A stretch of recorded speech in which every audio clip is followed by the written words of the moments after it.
Hi, how are There you? you are. How are you? Right. Is this good? Yes, Yeah. yes, that's Sorry. that's nice. That's good. So How are nice you? How are to meet you, you. Gurmehar? I'm very well. How are you? Very good. I was just reading something which was like a review kind of a thing about your book, and Mhm. and and I just want to read it out for my viewers, if you don't mind, Of very course, of quickly. course. But it says, a shocking revelation that followed me to write the book depicting the fact that there are many young people out there on the streets, 670 million to be precise, and there aren't enough in our parliament, assemblies, or panchayats. I found myself amidst people holding powerful positions with long designations, longer introductions, and the longest amount of time spent under the label youth leader, when in reality they were anything but young. This is what you write in the introduction of your book, The Yeah. Young and the Restless, Youth and Politics in India. Yep. And here I am, a baby boomer who's going to try and understand the world from the eyes of you, this Oh my young and God. dynamic Gurmehar. So, welcome. How's London? London's very. I'm actually in Oxford. It's very nice, very pleasant. I mean, I remember coming to the UK in September where it was very cold, and then for the first time I experienced the harshest winters I had in my life. And Uh-huh. now that it's summers, slowly I think I'm a lot more. It feels much nicer, even though it's from the like even though you're like locked up inside your house. It's the weather's very nice. Lovely. So, I mean, is it relaxed over there now? Are the I lockdowns think opened up? yeah, I think it's not completely opened up, but you could go for walks, you could go for exercise, you could go for a run. A lot of takeaway places are opening up, and Okay. but very strict social distancing rules are still in place. Um, Okay.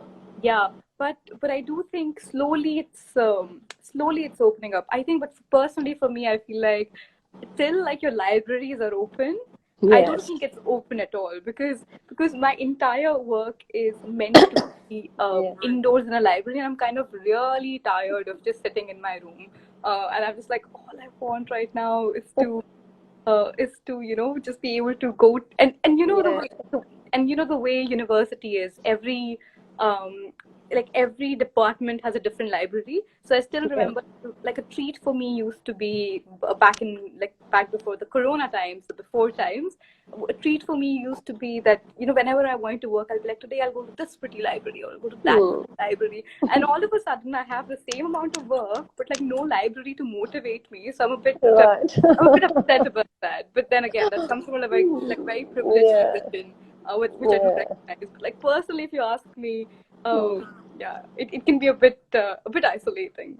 I can imagine. I just came back from London on the 12th of March, like just one day before Air Hmm. India cancelled all its flights. Yeah, I yeah. just one day before that, I was lucky enough to catch the last flight in, and it's been 83 days, Gurmehar. I'm inside this house, so I'm like, I'm with you when you're saying that. And I Yeah, know we're coming from a position of privilege when yeah, we look around, but even then, one really can't ignore this whole Stockholm syndrome kind of a paranoia building up yeah, inside you, saying like, oh my God, nothing is safe anymore. And yeah, it is a disturbing thought at times. It yeah. is, isn't it? It 100% is. Yeah. Okay, so let me do a very quick introduction briefly for our viewers. Not that you need any introduction, but let me just quickly bring them up to speed. Mm, Author of Small Acts of Freedom and The Young and the Restless, Youth and Politics in India. Termed the next generation leader by the Time magazine, you co-founded Citizens for Public Leadership 2 years ago, which is 3 years ago, which is a Yeah. non-partisan movement focused on advocating for progressive public policy in India. You're an ambassador of Postcards for Peace, a non-profit charitable organization. Ah, what we do have in common is Lady Shriram College for Women. Yes. Yeah, I, right. I Years. love this. I love this introduction. It's so sweet. It's years I, apart. oh, yeah. But Oh, then, what batch were you in? don't even ask me. I think 80, 83, Oh my 83 God. And what years ago. subject? So I had a very interesting time in Lady Shriram. I mean, I was engaged in the first year. I was Mhm. married in my second year, and I had a baby in the third year. How lovely. How So, lovely. So if you ask me what course I did, I'll say, oh, I had a baby when I was studying English literature. Yeah. Mm. So you're currently pursuing your master's at University of Oxford. Yes. What are you studying? So I'm doing my master's in South Asian Studies. Mm-hmm.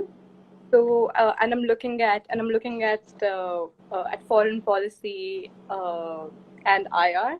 Basically, yeah. So I don't want to give up too much about my dissertation topic because the thing is with dissertations they keep changing every other day. But like broadly, I'm looking at foreign policy, stigma, a bit of how status works in international relations and India's position ever since Modi came into power. But like bits of that. So I'm looking at that Okay. right now. But yeah, South Asian studies, and that's Mm. my area of interest. Yeah, and you wear so many hats, and I mean, at this young age, you've kind of charted a lot, right? I'm not being an ageist, but I just have to say this. Uh, so, if I was to just quickly ask you, like, just Gurmehar, give yourself 3 words, like you're doing a dissertation and everything, you've written 2 books, but Mhm. just 3 words, only 3 words to define yourself. What would those 3 words be? I don't think. I think it wouldn't be 3 words, to be honest. I think it would just be. Um, I think of course, I think all of these things I have to acknowledge. They come because I come from like a social position, a lot of privilege because I've had education in English. I could speak English very well. My mother sent me to brilliant schools. I had the opportunities that I had whenever they came along. While of course I have to acknowledge that I've been very fortunate and very lucky and very privileged to be able to do all these things that I'm doing. But if anything, if I was to say there's something that I personally am very proud of about myself, it would be that I think I work hard. Um, Mm-hmm.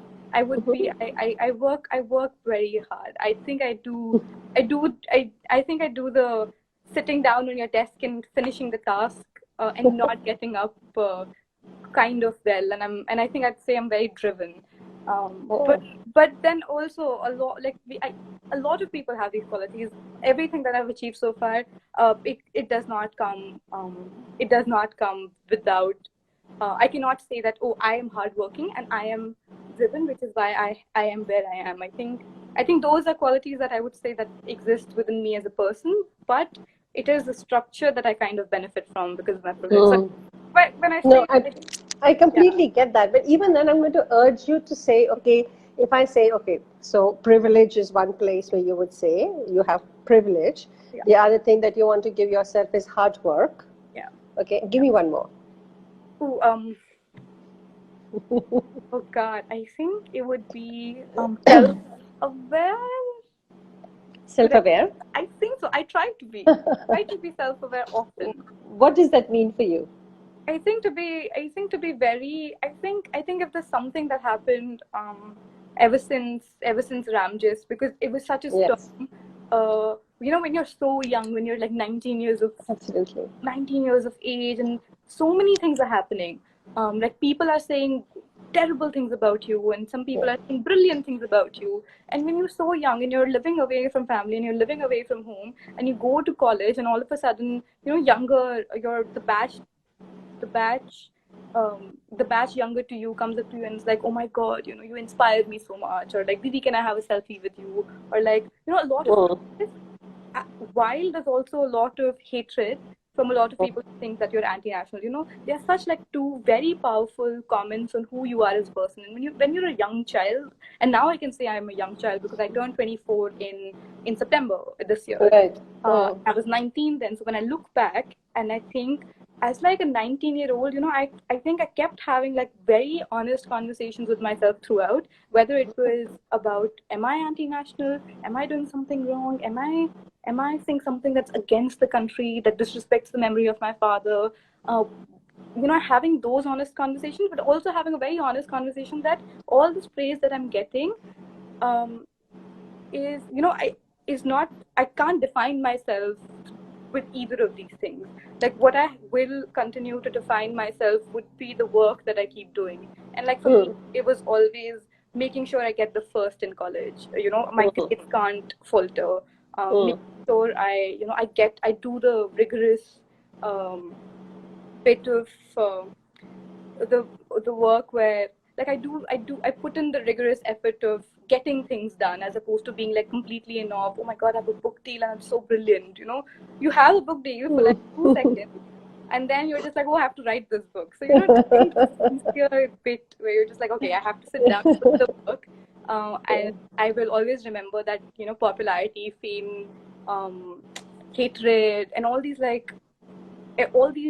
things are very fleeting. But what will remain consistent is what you want to do in life. And for me, it was like my academic pursuits, which is writing, doing my masters, eventually doing my PhD. So I think being like very self-aware of like everything else is fleeting, but what I do right now in like my academic space is the only thing that's important. And nothing else, yeah. Brilliant. It reminds me, I don't know if you're familiar with Lal Ded. Have you heard of Lal Ded? I actually don't. I'm so sorry. Okay, Lal Ded was a Kashmiri Sufi mystic poet. Okay, I don't remember which century she was, but she was somebody who had completely submitted herself to God. Yeah. Right? And she'd left her house, she was on the streets, and people would think that she's mad. So people, and she had no hosh about whether she's wearing anything or what state she was in, what array she was in, and people would either be giving her food to eat or they would be throwing stones at her. Yeah. So there's a very nice story which I'm reminded of when you're telling me about your experience. Yeah. Because once when Lal Ded was just lying down on the road, there's one man, kind man, compassionate man, came and he threw a piece of cloth on her. Yeah. She looked at the piece of cloth and she took it from the middle and she tore it into half. Yeah. She put the left side on one and she put the right side on the other, and she walked. Every time somebody threw a stone at her, she would tie a knot on the right side. Every time somebody did something kind to her or said something nice to her, she would tie the knot on the left side. Yeah. And at the end of it, she went to a pansari, a grocer. Yeah. And she took the 2 pieces of cloth and gave it to the pansari and said, just weigh the 2 and see which one is heavier. The ones with the brick bats or one with the kindness, Yeah. So it just the way you told your story around what your experience was reminded me so much of this very, very beautiful story from Lal Ded. So thanks, Gurmehar, for sharing. Oh, thank you. I actually want to know a little more about the books that you have written, because I mean, one was a very, very deeply personal, emotional journey, the first book that you wrote. And the second one, you actually expanded your canvas and you went and you interviewed all these young leaders. Yeah. I haven't had the fortune to read those books as yet. I intend to at some point, but I just want to hear from you your journey into each book, and then from one book to the other. Like, how has it shaped you? I think I always wanted to write the first book, and I've spoken about it a lot. I remember, and it came from. I've always wanted to be a writer. Ever since I could remember, since I could read, I wanted to write. I wanted, as like a child, you have big dreams. So my theme was, I want to have a book of my own. Like, I want to go to this bookshelf, and next to like Harry Potter's, I want like a book with my name on it. So that was always like a small young person's dream. And then and I would wonder, what do I want to write? Initially, I was like, I want to write a romance, and then I wanted to write fantasy. And then I remember looking, and I wanted to write romance, right? So I remember when I was, so I wanted to write this book when I was 12 years old, because I wanted to write, and at that point when I was 12, the book was just memories of my father. Came out of a fear that I might forget I might forget what he looks like, what he would say, and like the memories that we have together. So I wanted to write them out so they never leave me. And then when I was 16, I remember I liked a boy, and the boy did not like me back, and I was heartbroken. And I remember going to my mother, and my mom was like, I don't know how people live with heartbreaks, and then I remember, when you're 16, you're just coming into womanhood. You're just understanding the world. And I look at my mom and I'm just like, I can't believe this woman has lived like this beautiful, this illustrious romance with she met my father when she was in college, 19 years old. They got married after they graduated. And, she would like write him letters when he was in the military academy. And then when he was posted in Kashmir, they would like write letters. And it's a very, and, he passed away. And then she kept on holding on to those memories. And like every single day, with like deep pride, she would tell me, "That's my husband. That's the man I love." And like it stayed consistent even after he was gone. And I was just like, and and then eventually at 16, you also begin to understand the problems of what it is like to be a single woman in a society like that. Because obviously, at that point, I was 16, and to be like a young girl wearing a pair of skirt or like a pair of denim shorts and walking, you have lots of people commenting on you, and then you understand being a woman is very hard, and that my mother's done this while having two younger, and I just felt that there is such an important story in the everyday that she's been living. And for the longest time, I wanted it to be like a fiction story, because that's what you do, nobody, I don't think when you're young, you assume that you don't dare to imagine that somebody wants to know what your life is like, right? So you're just like, you're not an important person to the world. No one wants to read your memoir. So I was like, I'm going to write a fiction book. And then I remember when Ram just happened, and I'd written a bunch of blogs, and then when eventually Manasi, who's now one of my closest friends and also the editor on my book, came up to me and was like, "Would you like to write? I have an idea of a book. Would you want to do it?" And I was like, "You know what? I have an idea for a book. I've been wanting to write this for 12, since I was 12 years old." I remember telling her, and then she was, and it's such a funny story because, and I had very short hair at that point, and I had blue hair. And then now Mansi tells me, she's like, what I saw was like a 19-year-old with blue hair telling me exactly what she wanted to write from like the first to the last. And I was like, I've lived with this for so long. But that's how the first book came along. And I think the idea about the first book, there was also like taking back agency.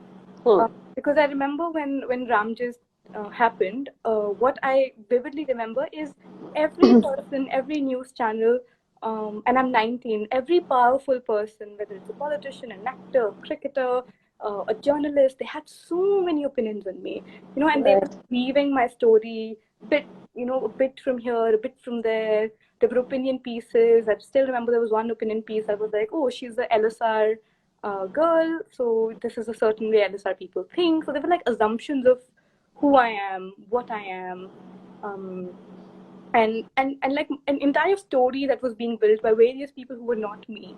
And then it became so far away from the truth. But for me, there's such a fear that I am this person, but everybody else in the world thinks that whatever other people say is who I am. So there was a bit of like taking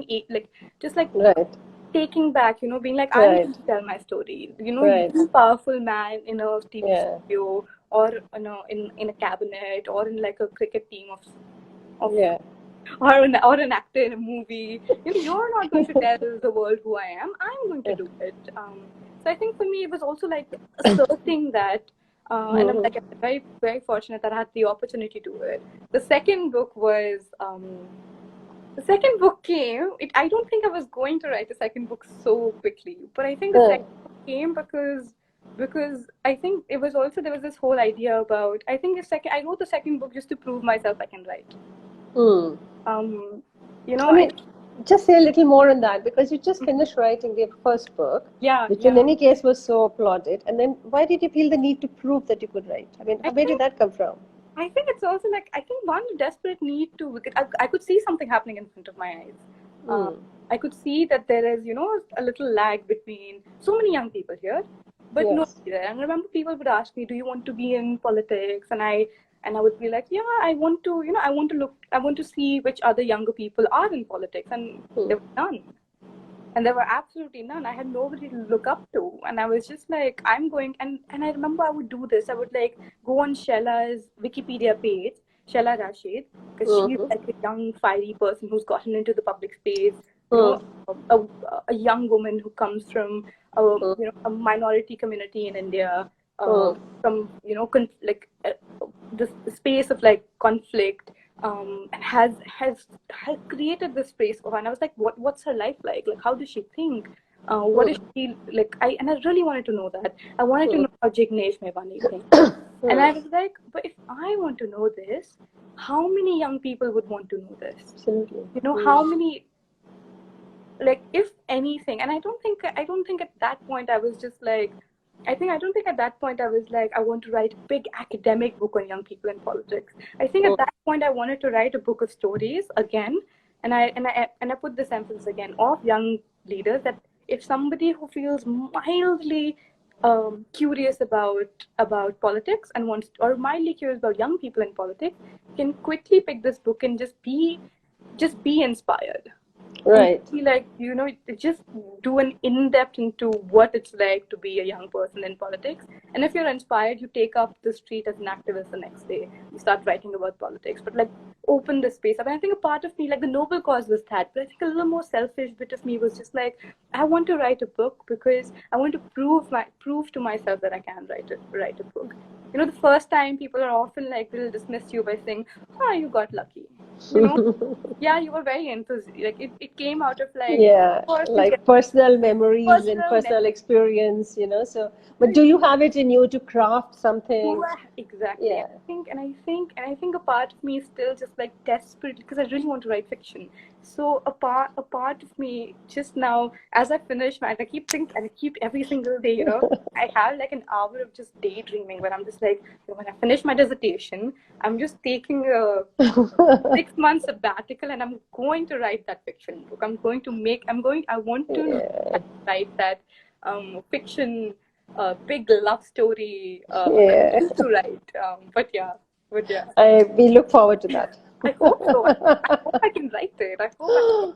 Yeah, yeah. If you don't get consumed with all the other ideas that you have, Yeah, and you yeah, kind of, yeah. yeah, no, it's a very different world. I mean, to enter into the world of the fiction Mm-hmm. is it's a very different. It's imagination, right? I Yeah, mean, it's not really imagination, but it is imagination. it It's is. It is. all these characters are living inside you, and Yeah, they have to take yeah. birth from you and your From imagination per And se, and I swear, and sometimes it's a little bit, and sometimes I think because I have like a draft and I have like my characters, and I know who's who, and each day, like you said, it's like giving birth, right? Each day, I'm just like, so I know the names of my characters. Like, oh, so today, and I'll be walking, and it's so weird. I see all these like writers talk about how the characters come to them, yes, but this is how they do. It's so weird. It's kind of yes, crazy. They would be yes, walking, and I would be like, this is how she talks, or yeah, what she would say, and this is how she feels, and like it comes to me. Like I build these people from scratch. I find their voice in me, and they talk to me at certain points. Um, they tell me what they like to eat. They tell me what they like to think. They tell me what their parents are like, where they come from. All these things. And in some yes. take a step back, and I'm just like, I can't believe all these, like this world is Hmm. lives in my head. All these people live in my head. So it's kind of a bit.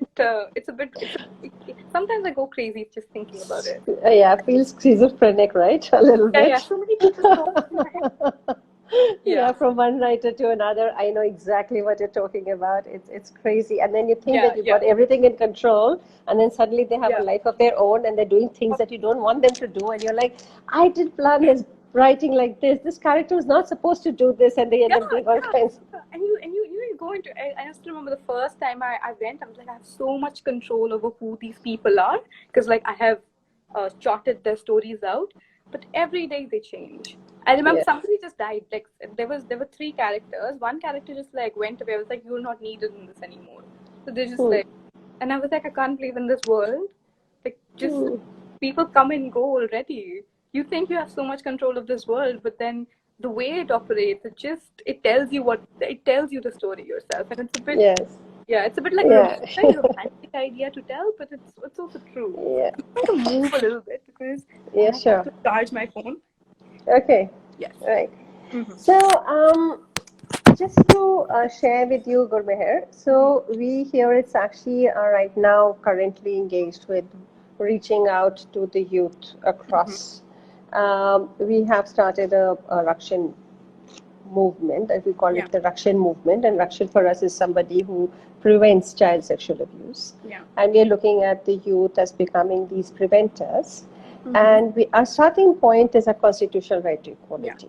Right. This is where when we're starting our conversations, and this is youth across. So we're talking to people in metros, we're talking to people in villages, we're talking to people in small towns across. And a starting point is our constitutional right to equality. So I would just really like to hear about what is your idea about equality, I mean, one of the problems we have when we talk about access to equal rights is how is equality defined in the first place? What would you say for that? I think it's a very loaded question. Yes. Of course, and I wish I could like define it in like how and the thing about social media, you're expected to define these very complex ideas that have been like debated for like long before any of you were born or any of us were born. And then there's a certain expectation for everyone to have like a Twitter-sized hot take. And I wish I could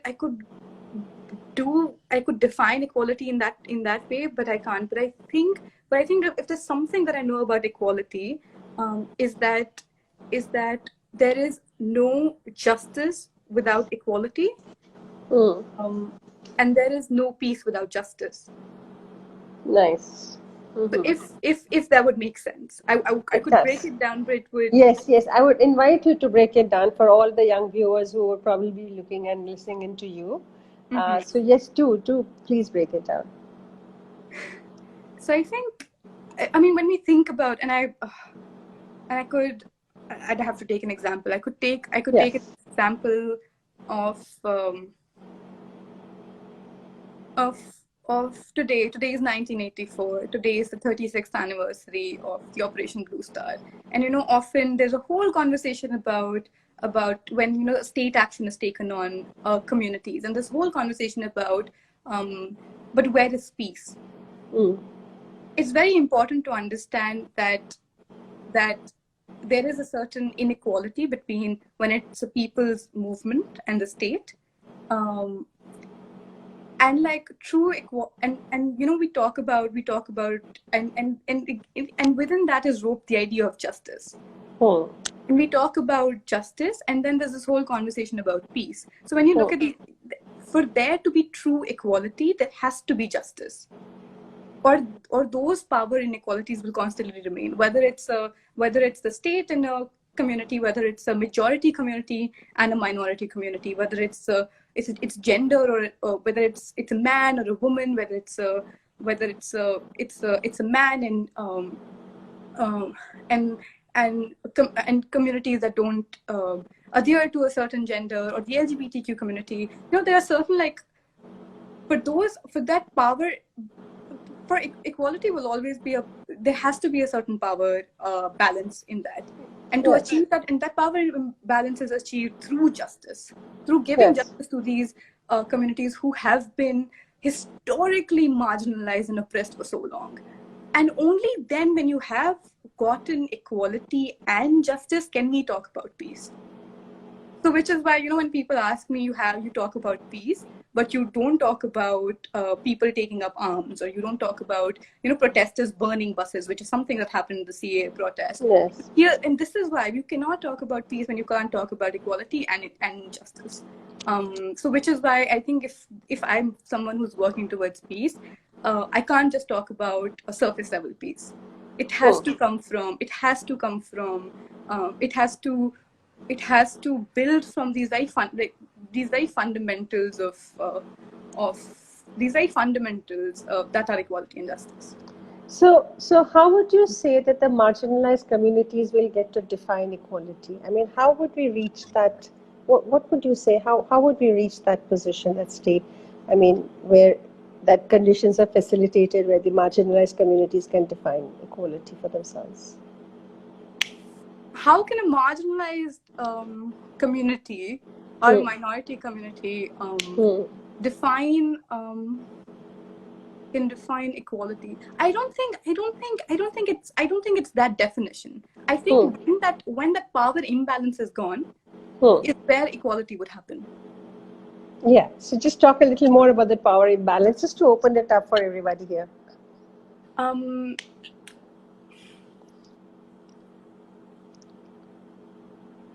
thinking of what example to pick, because I have to be a little, because I don't want to say something. I wouldn't want to say something carelessly. Yes.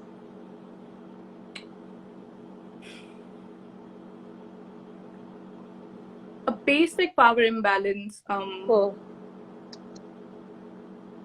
and I would go,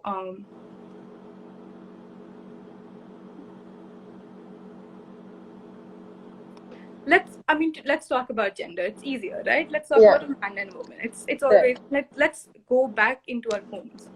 We're talking equality. Sure. In our homes, how do we define who has the power? Does your mother have the power, or does your father have the power? Or do you as a woman have a power, or does your brother have more power? And then you look at who controls the means, which is the money. Right. Who controls the rules of the house? Right. Who controls the... Do you know what I'm saying? Yeah, I do.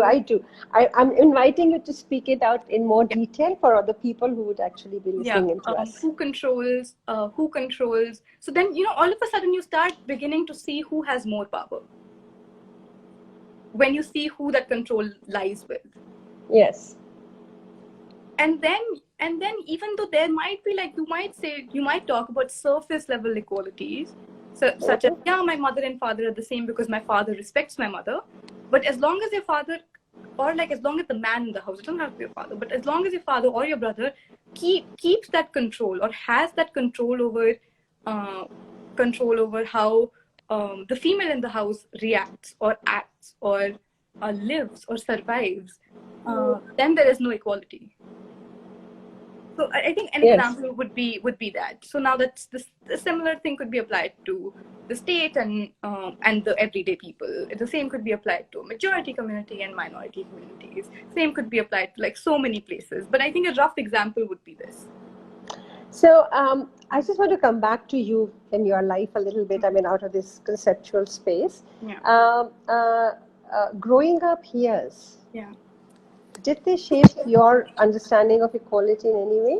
Your life with your mother and your grandmother and... I think I understand. I think I understand it slowly every single day. But I think for most part, I think when I talk about privilege, I think it's also isolation. The most part, I grew up in a house where my mother was cooking and my mother was going to work. My mother was, the person who earned food, and who made the rules. So in my head, like, there's no one to share that control with. It's just my mother who's doing it. And then eventually, I soon realized. And I think the first time I recognized inequalities, and the first time I realized that I'm not treated equally as anybody else was maybe when I was 13. Was when I was 13, and I was in a boarding school at that time, and there was a cricket match that was going on. Which they had, because it was the semi-final when India won the World Cup, or was in the finals back in the day. Was a semi-final with Australia or something, and we were all watching it. We were in a boarding school, and at 9 p.m. all the girls were taken up in a queue back to their dorms, while the boys continued to watch the cricket match. And it was the first time I'd just gone to boarding school. And it was the first time I realized how, because of my anatomy, I am supposed to go and protect myself at night, 9 p.m. in my dorm room, which was then locked by the warden from the outside. Wow. Locked from outside? From the outside. Okay. Yeah, it was locked by the warden from the outside and opened every morning 7 o'clock. Because women are also notorious, right? We're considered very notorious that we're going to climb out of our houses and go to the boys' boarding room, boarding halls. And I think that was the first immediate like wave of I don't have the same rights, and I'm not allowed to exist in the same space or occupy space. Was in a boarding school when I was asked to be locked in that room because of who I am or because of my gender. But then that was the first time I felt very, very... I didn't feel very... That was the first time I experienced inequality. It's a very rough experience. And I'm sure there are so many people who've had various more staggering, distressing and more painful experiences. But this was something how I experienced it for the very first time. No, it isn't about a big or a small or intense or not so intense an experience. An experience is an experience. It kind of opens you up and makes you start to look and question, because in my experience, when I'm working and talking with many youth right now over here, for me it's a very important point in their journey is, when do we start looking? You know, I mean, you're living your life in a certain way, but when is it that you actually start looking and noticing the inequalities in the structures around you? Yeah. Because that is the aha moment, and it can be anything, Gurmehar. Yeah. It can be anything, and earlier the better. Yeah. And I still remember I didn't have I quite didn't have the vocabulary to you know, and I still remember that point, I didn't have the vocabulary to articulate that feeling of being caged or questioning why. Because like often, you know, as young women, when you question, why am I being sent to my room, and like, why can't I be in this space at this time with this, when this boy can, who's of my age, and they often tell you safety. You know, and I didn't quite, and I was like, your immediate reaction, maybe they're right, maybe, you know, it's true that I have to be safe, that I have to be protected. And then eventually I'd be like, but why do I need to be protected?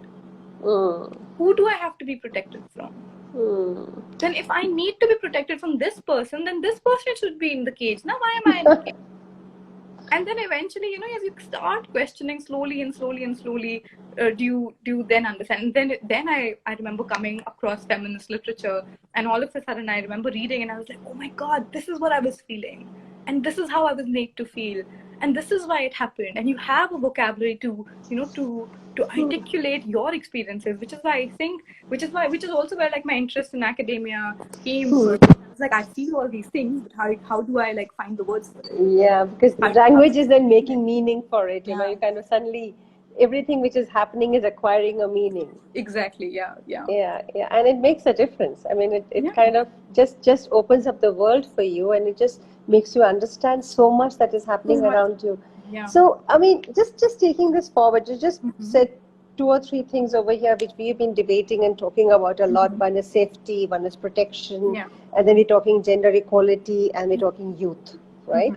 So if I was to put all of this together in a kind of a question, I would just invite you to talk about what is it that, what role do you think, you know, safety versus protection as such plays in all the discourses that we're hearing around. You know, we need to do this for your protection, this is for your safety. There's a very strong discourse which is happening over the protectionist discourse, which is all around us, which is actually taking away from the agency of what really can actually be a safe space. So would you like to just talk about that a little? I think something about anyone who claims safety, if there's one thing you notice, are people who say that we want to keep you safe will always end up being your biggest abusers.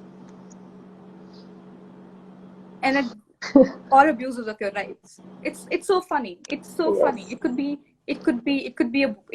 a boyfriend you're with who would be like, I want to keep you safe, which is why you are not allowed to talk to that boy, and you're not allowed to talk to that friend, and you're not allowed to go out of the house, and you're not allowed to wear this. It could be you know, it could be a father figure, it could be a brother, or it could be the state. That could be like, you're not allowed to talk, you're not allowed to use the internet, you're not allowed to step outside the house, we'll put military on the streets. We know where it's happening right now. You know, we'll ban the internet, we'll ban communications. And you know, you keep seeing, oh, why are we doing this? We're doing it to keep you safe from an external threat. Yes. And you'll always notice every single time somebody claims to protect you from something, will be the person where the biggest abuse comes from, or like the biggest abuse to your rights will come from. And I think that's, and which is where the whole safety word comes. The moment somebody says, we're doing this for your safety, I'm just like, The moment you say safety, I'm just like, you are taking away my rights as a human. You are going to now control me. You are now exercising your power. You are taking away equality from me. You are taking away, when like I said, going back to, because it's not equal, now you're taking away justice from me. And when you're taking away justice from me, you're taking away peace from me. And I'm making you into a second citizen. And you're making me into a second class citizen. Exactly. Yeah, yeah, So yeah. I think which is where the safety word comes in. Yeah, great. Thanks, Gurmehar. I mean, Yeah. this is something that we talk about very often, and it's very, very nice to hear it from you as well. Just to close this particular segment, I would say, uh, Yeah. what role can the youth play today if we were to actually burst open some of these myths and actually look at real gender equality? I mean, gender equality has really become a word which is losing its meanings in many places. But if you were to really talk about gender equality, what role do you think we can What invite the youth to role do we think the youth can play? play? Yes. Hmm.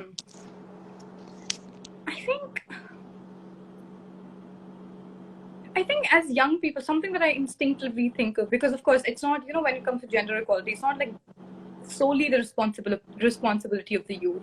But talking about gender equality, I think, we as younger people, we are natives of the internet.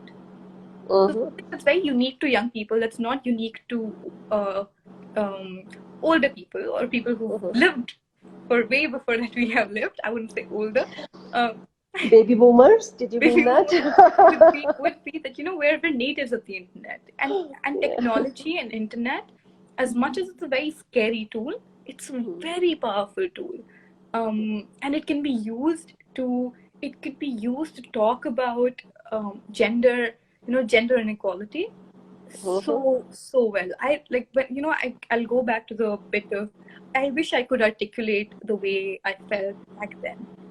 And eventually it took me so many years to come and find a discourse that helped me articulate it, the feminist discourse that helped me articulate how I felt. Excellent. Right now we don't have to wait. Today as young people, we can bridge that gap of, to something as basic as, making academia accessible, or making Mm. these thoughts accessible, making these ideas accessible, Mm. giving, uh, would be one thing, would be one way youth could help in gender equality, because we're so used to of the internet. We know how to edit, we know how to make small videos, we know how to do TikToks, we know how to do Instagram, we know how to do YouTube channels, we know how to type very fast, we know how to articulate our thoughts very well, Swipe very fast, I must say. type very fast. There's so much we can Yeah. do. Everything in the world is kind of at the tip of our fingers, uh, Right. and we can. It's right there. So what can we do when we have such powerful technology for gender, and to talk about gender inequality, or to like bridge that gap, would be to bring forth discourses that allow people to articulate how they feel. Would be just one thing just top of my head. There's so much you can do. There's so much you You, can do. you think this can build a bridge between the young and the baby boomers like me? Could be Is built that important? 100%, 100%, Mhm. 100%. I don't think we can have a conversation about gender inequality and like a movement towards more gender equality without it can't just be a youth movement. Mm. It has to be a movement of every single person, because it's not that just because you're older doesn't mean that if let's say my mother, just because my mother's older doesn't mean she doesn't need to, she now she's gone, now she doesn't want to be equal, Mm. or she shouldn't have access to that discourse, or that she Mm. doesn't deserve equality. That equality is not just for young people. So if it's not Mm. just for young people, then why should the movement just be made up of young people? Excellent.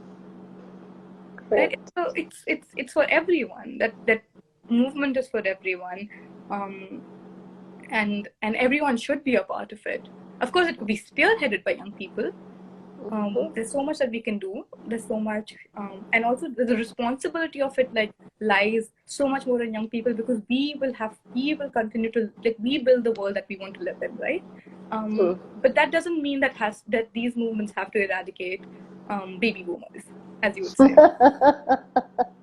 Right. Okay. Yeah. Um, One of the key things that we are working with and trying to break the barriers around is a conversation, which is a difficult conversation around child sexual abuse. Mm-hmm. Yeah.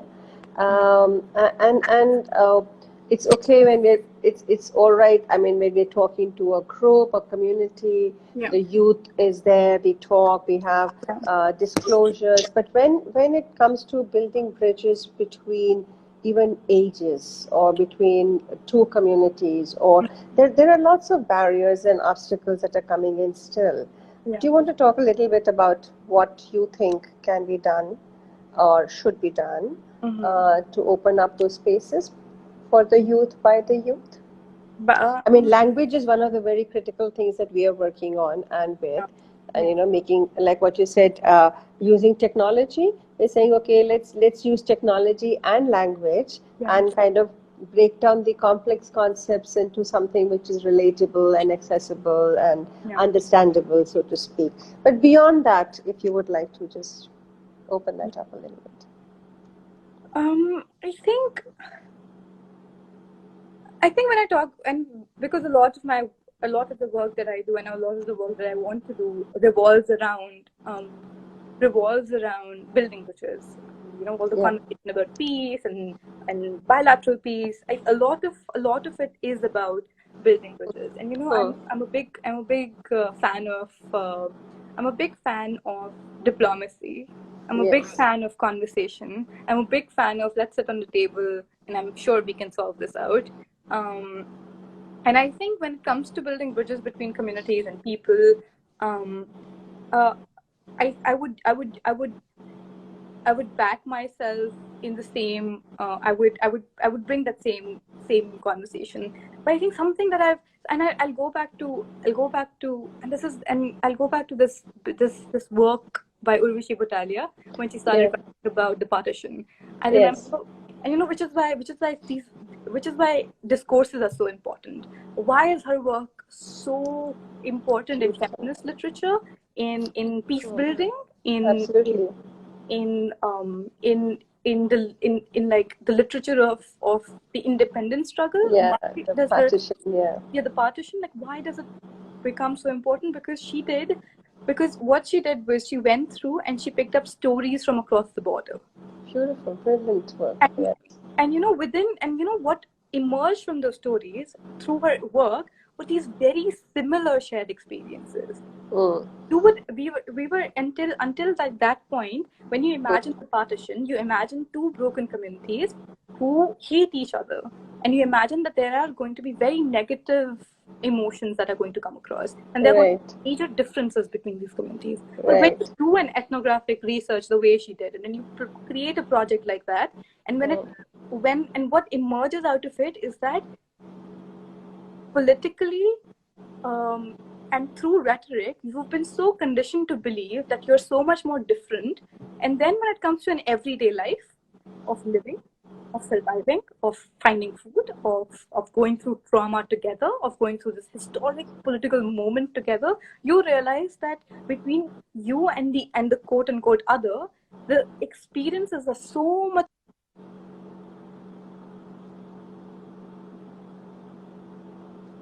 The experiences are so much more similar than you would think different. And I think which is why I say conversation, stories, reading, whoever you consider the other is, stepping into their everyday world, not the world that's created by pop fiction media or like these. Do not look at when you look at the other. Do not look at a very top-down approach where you look at community politicians or you look at state politicians, when you look at powerful media houses and how they portray, but look at the everyday lives of people, the day-to-day lives of people, and see how similar they are to you. And I think with that awareness, there becomes a space where bridges can be built. And I think the first step to building bridges is not bringing in a technology or a big idea, but I think is to create that space for bridges to be built. Yes. Just that. Lovely. Yeah. Lovely. No, I mean you're touching up so many chords. I personally love Urvashi's work, and I've really kind of been following it since our Kali days and stuff. Yeah. So Lovely. Just one last parting question for you, because it's so been, I think, it's been so much a part of your entire, all the events that have actually shaped, I would say, into making you who you are, and more power to you, Gurmehar. But would you, what would you say? I mean, I've heard, I think I've read somewhere to you say that protest and dissent is a democratic right, is what you say. So I just want you to speak about that a little bit more, if you can, and consider that as also your parting message or communication to all these young people who we're going to be sharing this particular conversation with. What do I feel about dissent and protest being a democratic right? I mean, what is protest and what is dissent? It's you using speech to present an opinion, and freedom to speech is your democratic right. And I think it becomes, and for me, the fact that we have to reinstate it over and over again, that in India you should be allowed to protest and you should be allowed to dissent, that it is your right. I just find it so funny, because we're a country that is born out of dissent. Like our existence is rooted in protest. India wouldn't be India if it wasn't for various protests. So when somebody comes and tells me that it's anti-national for you to protest, are you telling me it's anti-national for me to engage in the same political action that my country is born out of? So it's, I think, just that. It is your fundamental right. Like, you are born out of protest. We are Indians. We protest. That's what we do. How can you take away what makes us from us? Yes. Yeah. Yes. Thanks, Gurmehar. That was really very, very interesting and engaging. I think from fiction to democracy, we kind of traveled quite some bit. Anything else as we part ways, would you like to say? Just this. No, thank you so much for having me. I'm so glad that we got to speak. I've been looking forward to this conversation for a very long time. But yeah, and thank you so much for the very important work that you're doing. I hope I could do more with the organization in the future. No, we look forward to having many more conversations with you going forward, and I hope that you have the time and we could kind of connect again and take this forward a little more, because I think this is just the beginning of a very what should I say? I don't even want to say like a fruitful, productive, but I would say like a very stimulating and conversation, which probably I think can lead to much more when we're working with the youth, the voices that we want them to hear, the conversations that we want to open up over there. So I think you've touched on many important aspects of that. One of the most important one being the building of bridges and equality. So thank you again, Gurmehar. But thank you so much for giving me the opportunity to have this conversation. I'm so glad. Thank you. Look forward to seeing you again. All right. Thank you. All right. Bye-bye. Bye.